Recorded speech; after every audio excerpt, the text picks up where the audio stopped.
جی ندیم قریشی صاحب، آپ نے سنا شوکت ترین صاحب کو بھی، اور وہ بارہا کہہ چکے ہیں کہ آئی ایم ایف کی طرف سے سخت شرائط عائد کی گئی ہیں اور آئی ایم ایف کا رویہ جو ہے ہمارے ساتھ بڑا سخت ہے۔ پہلی بات تو یہ، پہلا سوال میرا یہ کہ آئی ایم ایف کا اتنا سخت رویہ پاکستان کے ساتھ کیوں ہے، اور یہ جو سخت شرائط ہیں یہ عوام کے ساتھ شیئر کیوں نہیں کی جا رہی ہیں؟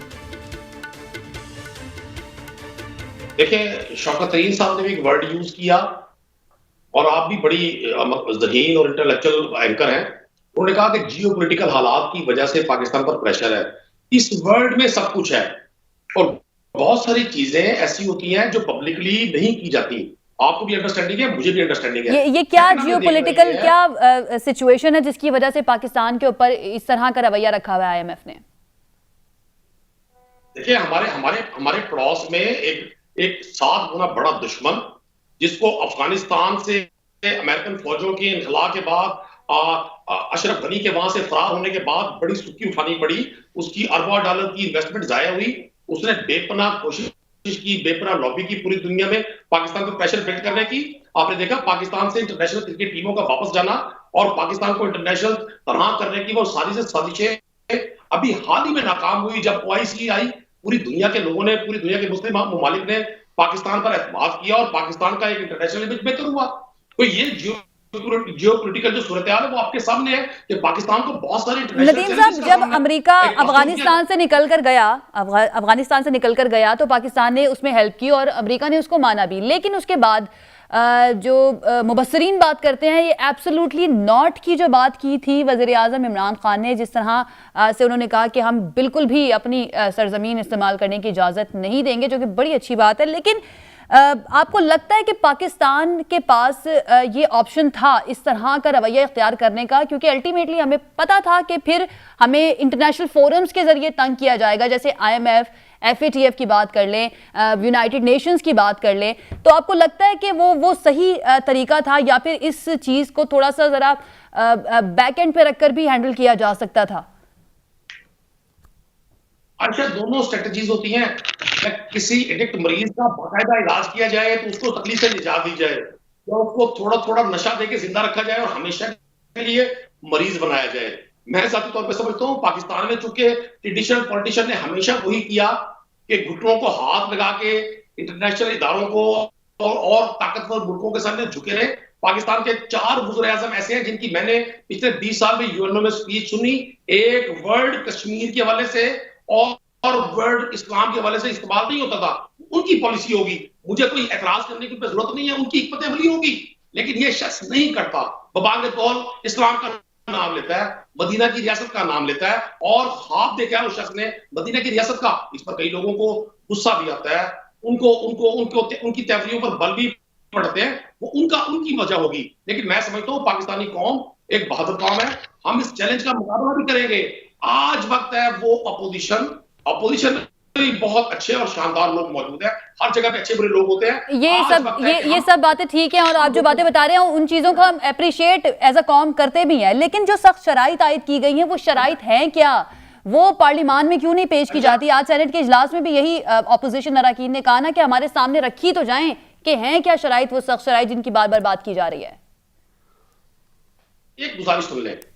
IMF کے پاس پاکستان تحریک انصاف کی گورنمنٹ کو فرسٹ ٹائم نہیں گئی، اس سے پہلے بھی آلموسٹ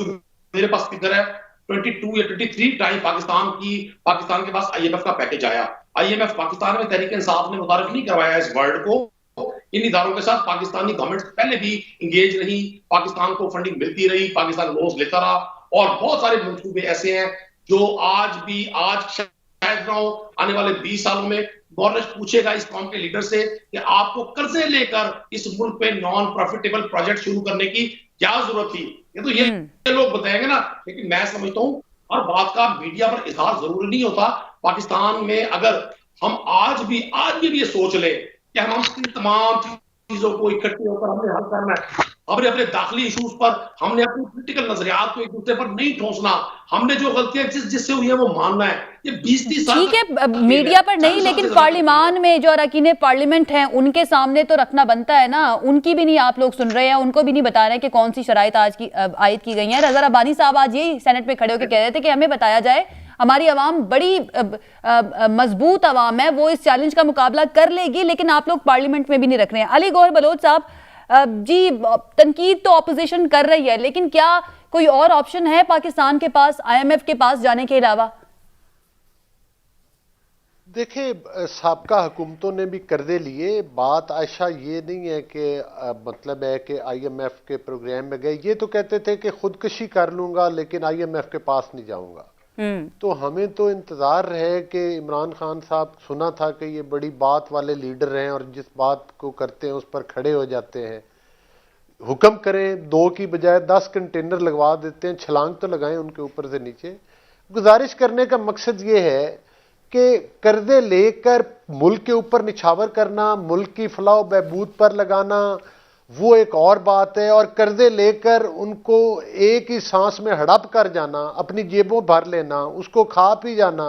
اور پاکستان پر نہ لگانا، اور ان کے جو مارک اپس ہیں ان کے جو اوپر سود ہے وہ پاکستان کے خزانوں سے ادا ہو۔ بھائی ہوش کے ناخن لیں، میاں نواز شریف صاحب کے ٹائم میں جو قرضے لیے گئے تھے اس سے پاکستان میں سی پیک جیسا شاندار منصوبہ آیا تھا، اس سے ضرب عضب شروع ہوئی تھی جس نے پاکستان میں امن بحال کیا تھا۔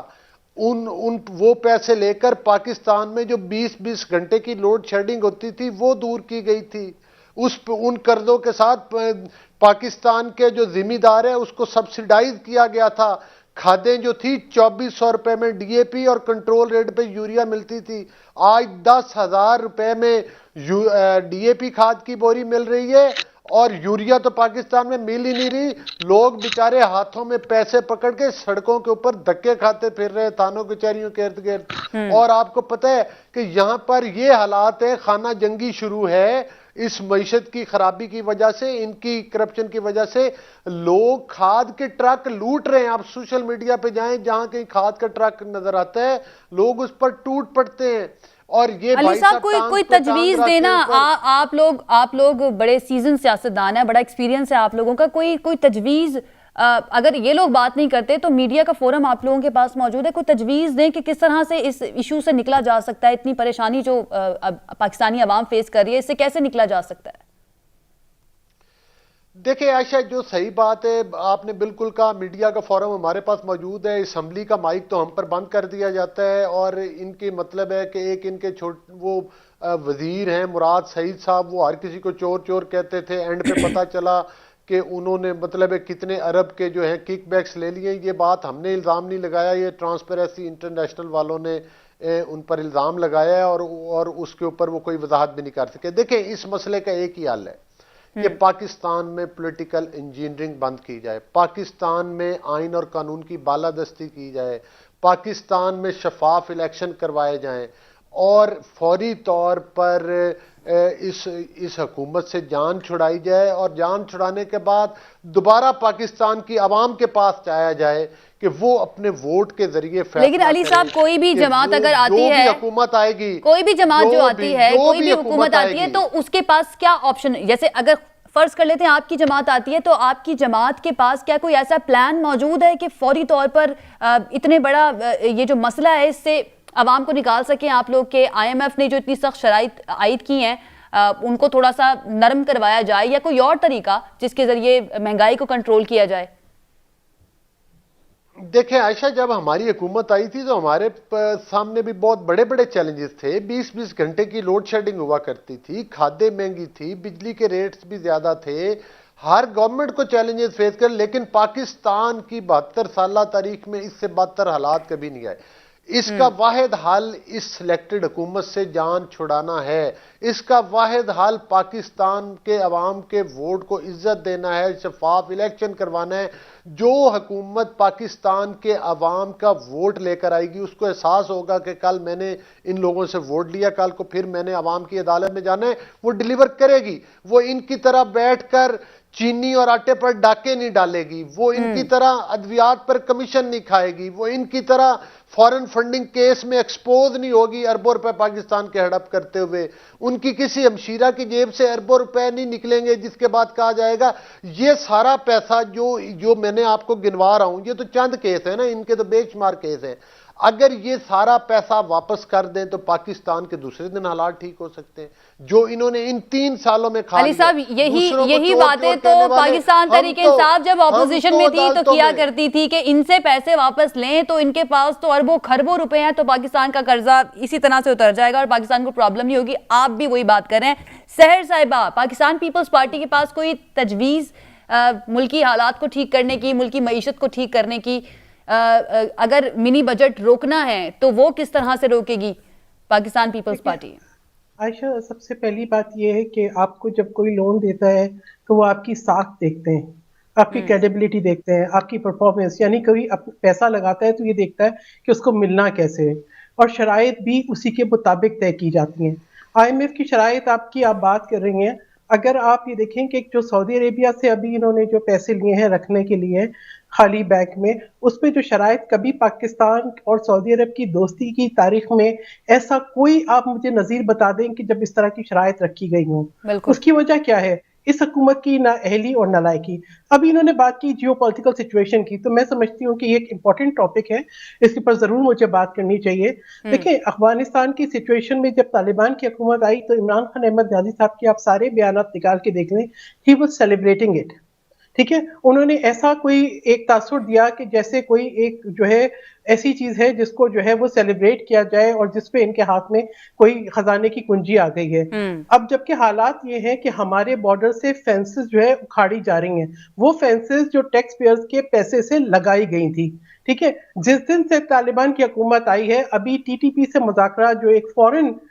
میڈیا سے پتہ چلے, وہ مذاکرات جو ہے وہ ایک مہینے کی فائر بندی جس کا ختم ہونے کا اعلان خود ٹی ٹی پی نے کیا, اور پاکستانی سیکیورٹی فورسز پہ روزانہ کی بنیاد پہ حملے ہو رہے ہیں. پھر یہ بات کر رہے تھے کہ جی